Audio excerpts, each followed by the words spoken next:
السلام علیکم ورحمۃ اللہ وبرکاتہ۔ بہت ہی پیارے ناظرین و سامعین، میں غلام مصطفیٰ اپنے چینل پیام اسلام سے آپ سے مخاطب۔ درس قرآن کے سلسلہ میں آج کا ہمارا سبق سورۃ النساء آیت نمبر 114 پر مشتمل ہے۔ اعوذ باللہ من الشیطان الرجیم، بسم اللہ الرحمن الرحیم۔ لا خیر فی کثیر من نجواہم الا من امر بصدقۃ او معروف او اصلاح بین الناس ومن یفعل ذلک ابتغاء مرضات اللہ فسوف نؤتیہ اجرا عظیما۔ لا خیر، نہیں خیر، فی کثیر، بہت زیادہ، من نجواہم، سرگوشیوں میں اللہ فرماتے ہیں کہ ان منافقین کی کہہ لیں یا کسی بھی کی بھی کہہ لیں کہ جو سرگوشی ہے ان میں اکثر بھلائی نہیں ہوتی، اکثر خیر کی بات نہیں ہوتی۔ اس میں پہلی تو یہ ہے کہ منافقین کی جو منفی سرگرمیاں اس کی طرف اشارہ ہے کہ علیحدہ بیٹھ کر سرگوشیاں کرنا، دوسروں کو دیکھ کر مسکرانا، ان کی طرف اشارے کرنا تاکہ دیکھنے والے کے دل میں یہ خیال پیدا ہو کہ یہ میرے بارے میں بات کر رہے ہیں، یعنی انہیں ٹیز کرنا۔ یہ سارے معاملات جو کہ انسانی معاشرے کے اندر آج بھی موجود ہیں، مگر اللہ کا فرمانا ہے کہ اس انداز کی خفیہ سرگوشیوں کا زیادہ تر جو معاملہ ہے نا، زیادہ تر جو حصہ ہے، اس میں خیر نہیں ہوتی۔ الا من امر بصدقۃ، الا یہ کہ کوئی تلقین کرے کسی صدقہ کرنے کی، او معروف یا نیکی کی، او اصلاح یا اصلاح کرنے کی بین الناس، لوگوں کے درمیان۔ اللہ فرماتے ہیں اگر یہ سرگوشیاں، اگر اس طرح کی بات چیت صدقہ کرنے کے لیے، کسی کو اس کی ترغیب دینے کے لیے، نیکی کی دعوت دینے کے لیے، اصلاح کرنے کے لیے، یا لوگوں کے درمیان صلح کرنے کے لیے، اگر یہ باتیں ہیں تو پھر سرگوشی خیر ہے۔ ان کے علاوہ جو ساری سرگوشیاں جو ہیں وہ اللہ فرماتے ہیں وہ غلط ہیں، یعنی خیر والے ہو سکتے ہیں خاموشی سے کسی کی علیحدگی میں لے جا کر ہم یہ کہیں کہ صدقہ خیرات کی اس کو تلقین کریں کہ بھائی دیکھو آپ کو اللہ تعالیٰ نے دیا ہے، رزق دیا ہے، آپ غنی ہو، فلاں شخص محتاج ہے، ضرورت مند ہے، تو میں اس کو جانتا ہوں، آپ اس کو مدد کر دیں، تو اس کے لیے یعنی اس اچھے طریقے سے اس کو اگر بٹھا کے علیحدگی میں ایسی بات کریں، یا پھر خفیہ طریقے کو اس کو اچھائی کی دعوت دیں کہ بھائی یہ کام اچھا ہے، یہ کر لیں، یہ برائی ہے اس کو چھوڑ دیں، نیکی کی اس کو دعوت دیں۔ اسی طرح کسی غلط فہمی یا جھگڑے کی صورت میں اگر فریقین میں کوئی معاملہ، کوئی جھگڑا ہو جاتا ہے تو ان کی صلح کے درمیان اس غرض سے کہ ان کو صلح کرا دے، دونوں کے ساتھ جو ہے یعنی خفیہ بات چیت، خفیہ مذاکرات، ایک کو علیحدہ کر کے اس کا دل صاف کرنے کے لیے اس کے بارے میں اچھی بات کریں کہ بھائی وہ اس میں اصل میں آپ کو غلط فہمی ہوئی ہے،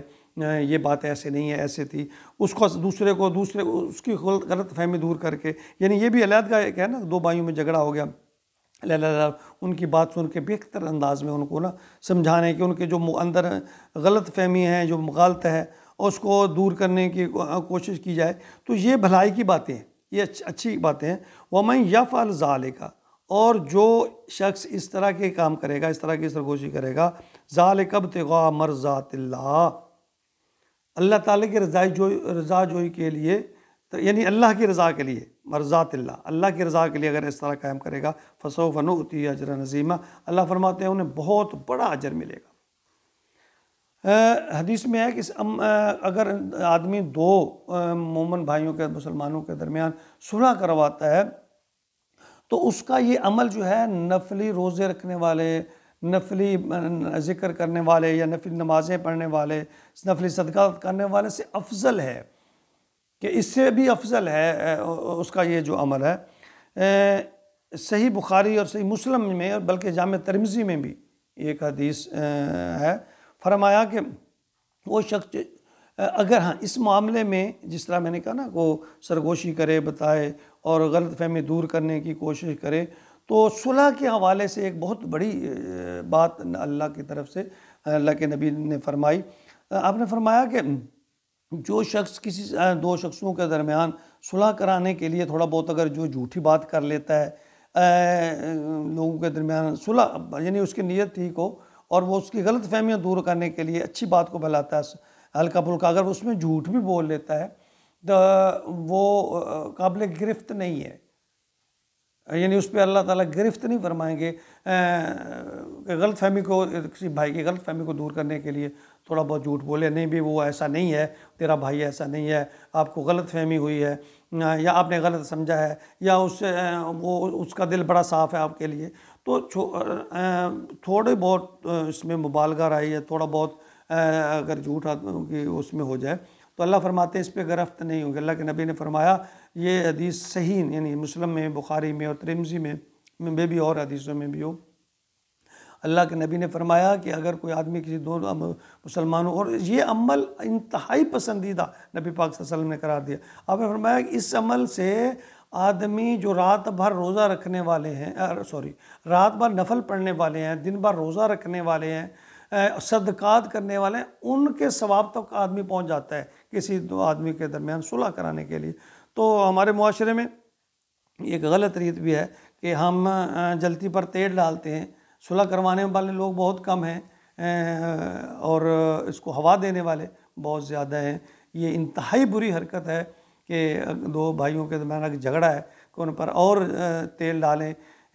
اس کو اور آگ اس کو جلائیں کہ وہ قریب نہ آئیں، یہ انتہائی بری اور قابل گرفت عمل ہے۔ بلکہ اگر آپ کروا سکتے ہیں، کسی دو آدمیوں کو ان کے درمیان صلح کرا سکتے ہیں، تو اپنی انتہائی کوشش تک اپنا ٹائم نکال کر مسلمانوں کے درمیان صلح کروائیں۔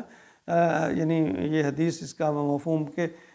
یعنی جو آدمی رات بھر عبادت کرتا ہے، نفل ادا کرتا ہے، دن بھر روزے بھی رکھتا ہے اور صدقات نفلی ادا کرتا ہے، بہت زیادہ سخی بھی ہے، اللہ فرماتے ہیں کہ یہ آدمی ان کے ثواب کو پہنچ جاتا ہے، بلکہ اس سے بھی افضل قرار دیا ہے کہ اس کا یہ جو عمل ہے اس سے بھی افضل ہے۔ تو اس میں دو تین باتیں جو سبق ہیں ہمارے لیے۔ ایک تو یہ ہے کہ بلا وجہ یہ جو سرگوشیاں ہیں یہ نہیں کرنی چاہیے۔ اگر آپ نہ بھی کسی کی برائی کر رہے ہوں گے تو کوئی دیکھ کر بدگمان ہوگا، یہ بھی کوئی اچھی بات نہیں ہے۔ دوسرا اس میں یہ ہے کہ صدقہ کی ترغیب دیں لوگوں کو، کمزور جو ہیں ان کے بارے میں کہ بھئی ان کی مدد کر دیں، آپ کو اللہ نے دیا ہے، وہ ضرورت مند ہے۔ اور پھر اچھی بات اگر آپ کسی کو سرگوشی کی شکل میں کہیں یہ بھی، اور کسی کے درمیان صلح کرانے کے لیے اگر آپ کوئی ایسی مہم سر کر رہے ہیں، ایسی باتیں ان کو علیحدہ لے جا کر ان کو علیحدہ لے جا کر قائل کرنے کی کوشش کر رہے ہیں، تو یہ بہت ہی، اللہ تعالیٰ فرماتے ہیں نوتی اجرن عظیما، اللہ تعالیٰ عطا کریں گے اس کو بہت بڑا اجر عنقریب، اور دنیا میں بھی اس کی عزت ہوگی اور اللہ کے ہاں تو اس کا اجر بھی ہے، عزت بھی ہے۔ اللہ رب العزت ہمیں اپنے بھائیوں کے درمیان صلح کرنے کی جو ہے وہ ہمیں ہمت اور توفیق عطا فرمائے کہ ہم لوگوں کے درمیان اس چیز کا باعث بنے کہ دو ٹوٹے ہوئے دل، دو جو بچھڑے ہوئے رشتہ دار آپس میں جڑ جائیں۔ اللہ رب العزت ہمیں اس کار خیر میں عمل کی توفیق عطا فرمائے، آمین۔